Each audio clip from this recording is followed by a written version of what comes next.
ओम शांति। 26 फरवरी 2023। अव्यक्त बाप दादा के महावाक्य। ओरिजिनल डेट 31 दिसंबर 1993। नए वर्ष में सदा उमंग उत्साह में उड़ना और सर्व के प्रति महादानी वरदानी बन व्यर्थ को समाप्त करना। आज नवयुग नई सृष्टि के रचता बाप दादा अपने नवयुग के आधार मूर्त बच्चों को देख रहे हैं। बाप दादा के साथ साथ आप सभी बच्चे सदा सहयोगी हो, इसलिए आप ही आधार मूर्त हो। दुनिया के हिसाब से आज का दिन वर्ष का संगम है। पुराना वर्ष जा रहा है और नया वर्ष आ रहा है। ये है वर्ष का संगम दिन और आप बैठे हो बेहद के संगम युग पर। आप सभी नववर्ष के साथ साथ नव युग की सभी को मुबारक देते हो। एक दिन की मुबारक नहीं, लेकिन नव युग के अनेक जन्मों की मुबारक देते हो। इस संगम पर अच्छी तरह से अनुभव करते हो कि इस समय हम ब्राह्मण आत्माओं की नई जीवन है। नई जीवन में आ गए हो ना।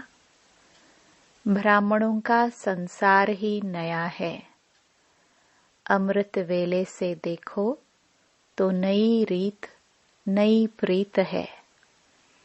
पुरानी दुनिया की दिनचर्या और नए जीवन ब्राह्मण जीवन की दिनचर्या में कितना अंतर है।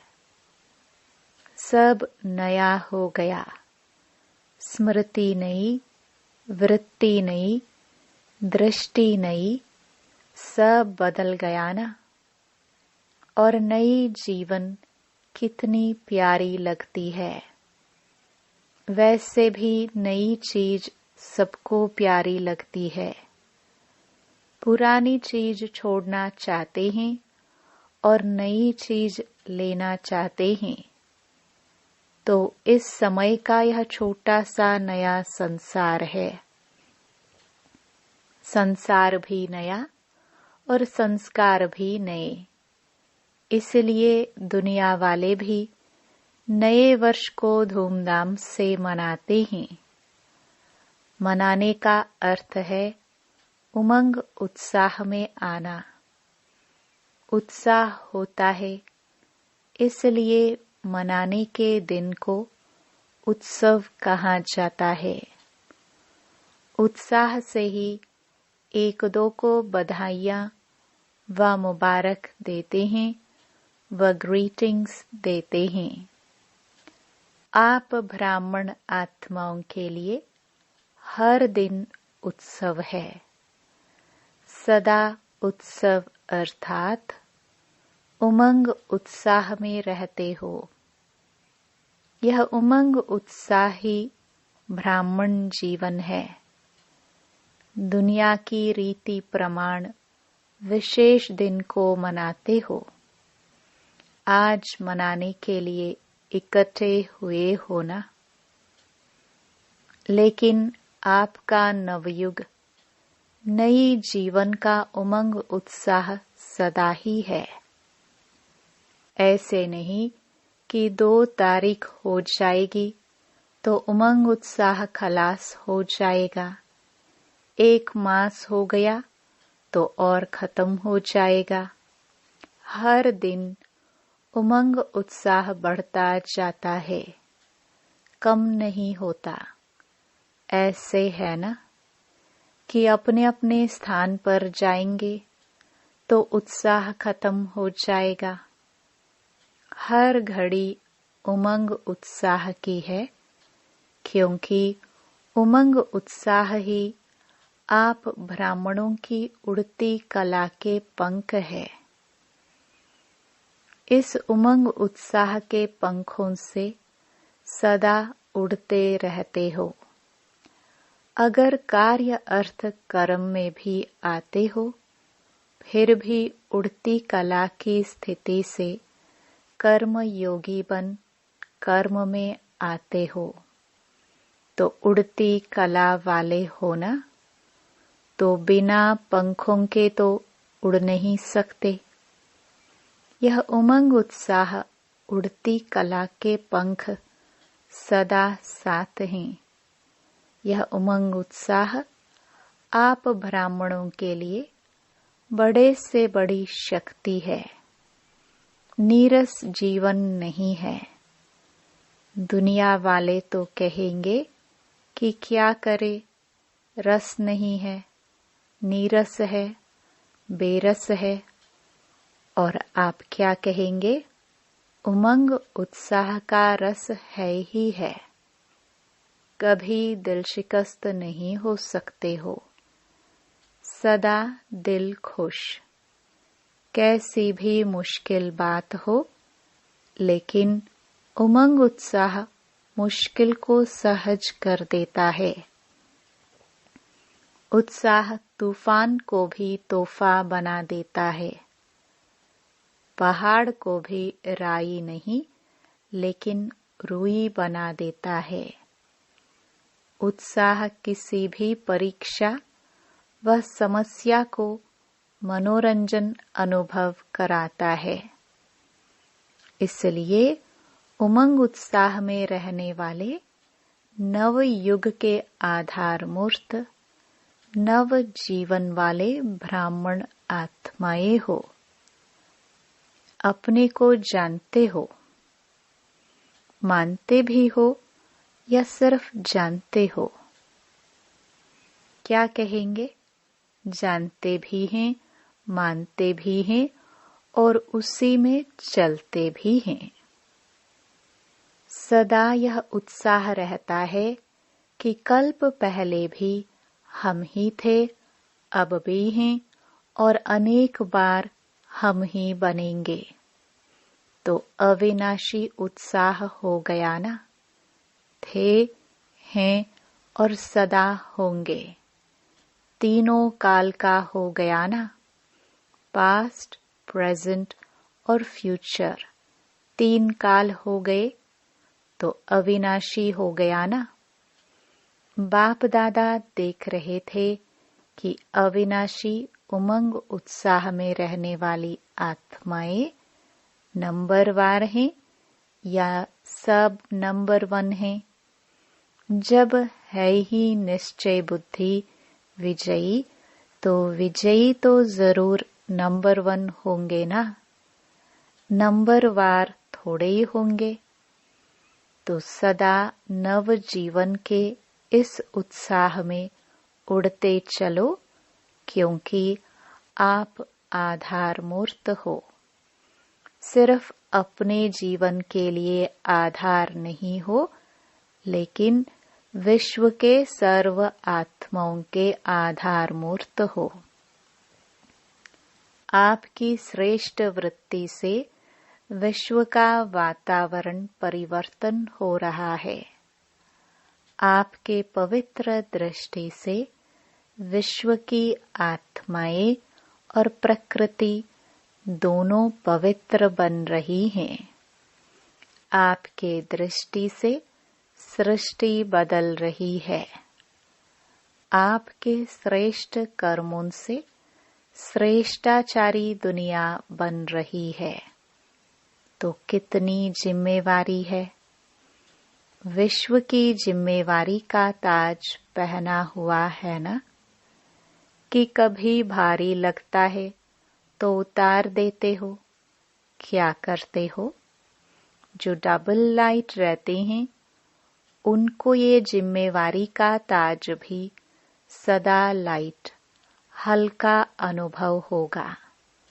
भारी नहीं लगेगा। इस समय के ताजधारी भविष्य के ताजधारी बनते हैं। तो नए वर्ष में क्या करेंगे? अव्यक्त वर्ष भी मनाया। अव्यक्त वर्ष अर्थात फरिश्ता बन गए कि अभी बनना है। फरिश्ते क्या करते हैं? अव्यक्त का अर्थ ही है फरिश्ता। वर्ष पूरा किया तो फरिश्ता बने ना कि नहीं? अव्यक्त वर्ष अभी लंबा कर दे, 2 वर्ष का 1 वर्ष बना दे। अभी और आगे बढ़ना है ना। अव्यक्त वर्ष मनाया, अब फरिश्ता बनकर क्या करेंगे? सदा हर दिन हर समय महादानी और वरदानी बनना है। तो यह वर्ष महादानी वरदानी वर्ष मनाओ। जो भी संबंध संपर्क में आए उस आत्मा को महादानी बन कोई न कोई शक्ति का, ज्ञान का, गुण का दान देना ही है। तीनों खजाने कितने भरपूर हो गए हैं।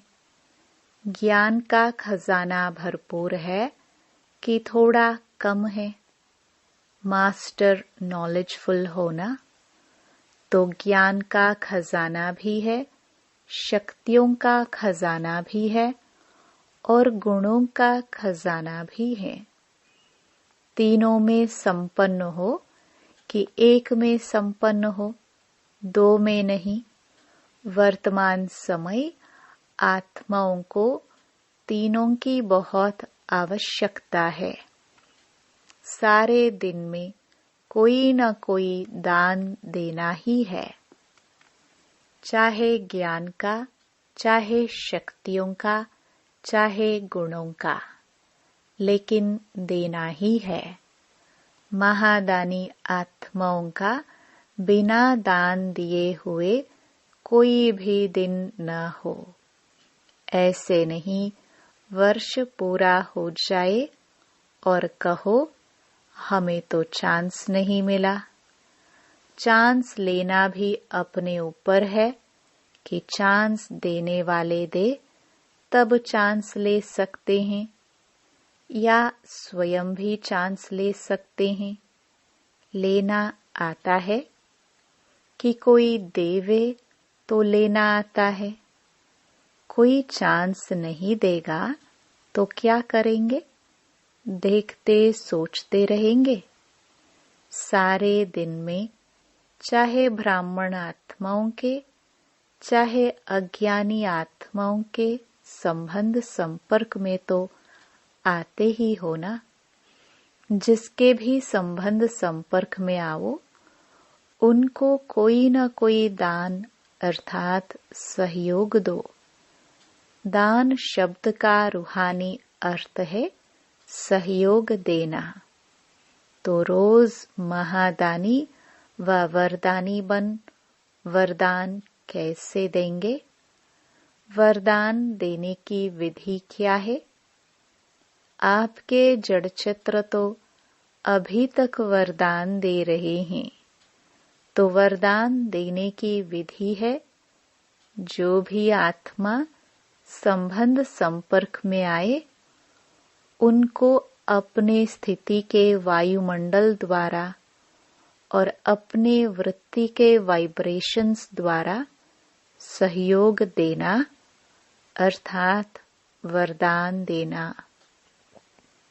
कैसी भी आत्मा हो, गाली देने वाले भी हो, निंदा करने वाली हो, लेकिन अपनी शुभ भावना, शुभ कामना द्वारा, वृत्ति द्वारा, स्थिति द्वारा ऐसी आत्मा को भी गुणदान या सहनशीलता की शक्ति का वरदान दो।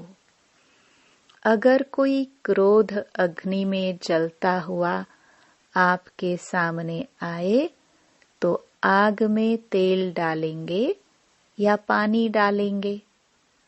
पानी डालेंगे ना, कि थोड़ा तेल का भी छींटा डालेंगे?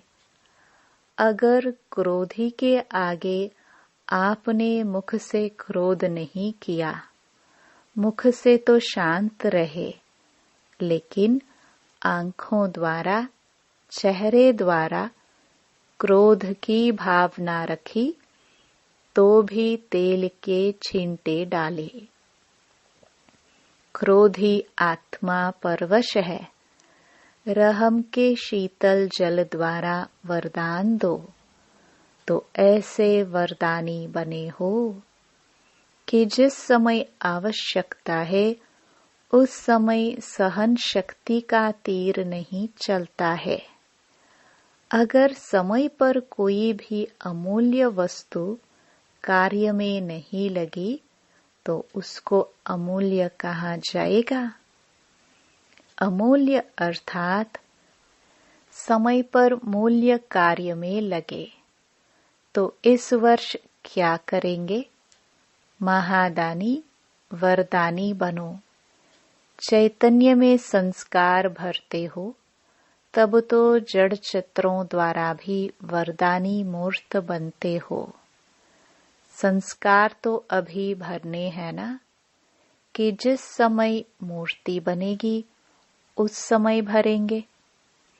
महादानी वरदानी मूर्त बनने से व्यर्थ स्वतः ही खत्म हो जाएगा, क्योंकि जो महादानी है, वरदानी है, दूसरे को देने वाले दाता हैं, तो दाता का अर्थ ही है समर्थ। समर्थ होगा तब तो देगा। तो जहाँ समर्थ है वहाँ व्यर्थ स्वतः ही खत्म हो जाता है। समर्थ स्थिति है स्विच ऑन होना। जैसे इस स्थूल लाइट का स्विच ऑन करना अर्थात अंधकार को समाप्त करना, ऐसे समर्थ स्थिति अर्थात स्विच ऑन करना। तो स्विच ठीक है या कभी ठीक, कभी लूज हो जाता है या फ्यूज हो जाता है? ऑन करना तो आता है ना। आजकल तो छोटे छोटे बच्चे भी स्विच ऑन करने में होशियार होते हैं। टीवी का स्विच ऑन कर देते हैं ना, तो स्विच ऑन होने से एक एक व्यर्थ संकल्प को समाप्त करने की मेहनत से छूट जाएंगे। अव्यक्त फरिश्तों का यही श्रेष्ठ कार्य है। और क्या नवीनता करेंगे? अव्यक्त वर्ष में अपना चार्ट रखा था कि कभी रखा कभी नहीं रखा, कभी कभी वाले बने या सदा वाले बने, कभी कभी वाले ज्यादा हैं। इस नए वर्ष में नया चार्ट रखना। क्या नया चार्ट रखेंगे? 4 सब्जेक्ट को तो अच्छी तरह से जानते हो, तो इस वर्ष का यही चार्ट रखना कि चारों ही सब्जेक्ट में, चाहे ज्ञान में, चाहे योग में, धारणा में, सेवा में, हर सब्जेक्ट में हर रोज कोई न कोई नवीनता लानी है। ज्ञान अर्थात समझदार बनना, समझ देना और समझदार बन चलना। ज्ञान में भी नवीनता का अर्थ है जो अपने में कमी है उसको धारण किया तो नवीनता हुई ना। ना से हाँ हुई तो नया हुआ ना। इसी रीति से योग के प्रयोग में हर रोज कोई न कोई नया अनुभव करो। योग में बहुत अच्छे बैठे, बहुत अच्छा योग लगा, लेकिन नवीनता क्या हुई? परसेंटेज बढ़ना भी नवीनता है।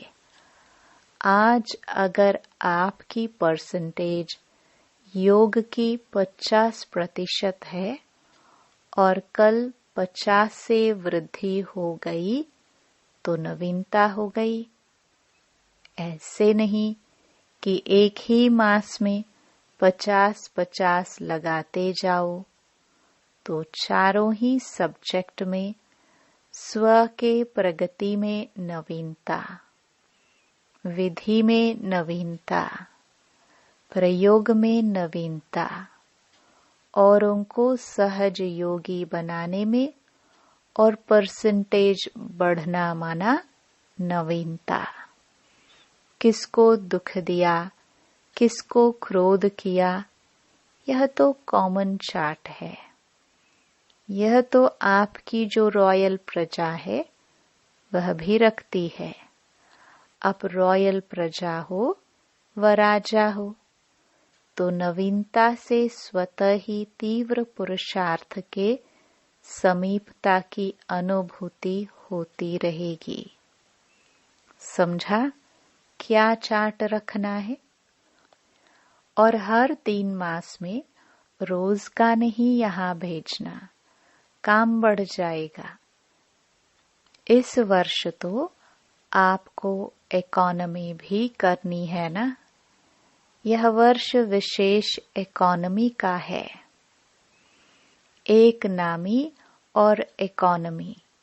ज्ञान सरोवर बना रहे हो तो सब में इकोनॉमी करना, सब खजाने में, समय में भी, संकल्प में भी, संपत्ति में भी, सब में इकोनॉमी। तो हर 3 मास का स्वयं ही साक्षी होकर चार्ट चेक करके शॉर्ट में अपना समाचार देना। हर 3 मास में देखना प्रगति है या जैसे हैं वैसे ही हैं। गिरती कला में तो जाना नहीं, लेकिन ऐसा भी नहीं कि जैसा है वैसा ही हो। पुरुषार्थ में मिडगेट नहीं बनना। मिडगेट अच्छा लगेगा? ऐसे नहीं कहना कि चाहते तो थे लेकिन क्या करे, क्या क्या नहीं कहना। ब्राह्मणों की यह भाषा नहीं है कि क्या करे, कैसे करे, ऐसा करे, वैसा करे, लेकिन दूसरों को भी सहयोग देंगे कि ऐसे करो। समझा क्या चार्ट रखना है? अब देखेंगे कौन कौन क्या क्या करता है। बाप दादा स्नेह के कारण नाम अनाउंस नहीं करते हैं। किसने क्या क्या किया जानते तो है ना। आजकल टीवी का फैशन है। बाप दादा के पास भी टीवी है। बाप दादा जानते हैं जो पिछले वर्ष काम दिया वो किसने कितना किया। नाम अनाउंस करे। हाफ कास्ट कितने रहे, फुल कास्ट कितने रहे। तो इस वर्ष महादानी वरदानी मूर्त स्वयं प्रतिभी और सर्व प्रतिभी बनो और हर रोज कोई न कोई नवीनता अर्थात प्रोग्रेस अवश्य करो। तो ये हुआ स्व के पुरुषार्थ के प्रति। सेवा में क्या करेंगे? सेवा में भी नवीनता लानी है ना। मेले भी बहुत कर लिए, प्रदर्शनियां तो अनगिनत कर ली, सेमिनार कॉन्फ्रेंस भी बहुत की। अभी आवाज बुलंद करने वाले माइक तो तैयार करने ही हैं, लेकिन उसकी विधि क्या है? वैसे पहले भी सुनाया है, लेकिन किया कम है। सेवा की रिजल्ट में देखा गया है कि बड़े निमित्त आत्माओं को समीप लाने के पहले, चाहे कोई नेता है, चाहे कोई बड़े इंडस्ट्रियलिस्ट हैं, चाहे कोई बड़े ऑफिसर हैं, लेकिन उन्हों को समीप लाने का साधन है उन्हों के सेक्रेटरी को अच्छी तरह से समीप लाओ। आप लोग बड़ों के ऊपर टाइम देते हो, वो अच्छा अच्छा कहकर फिर सो जाते हैं।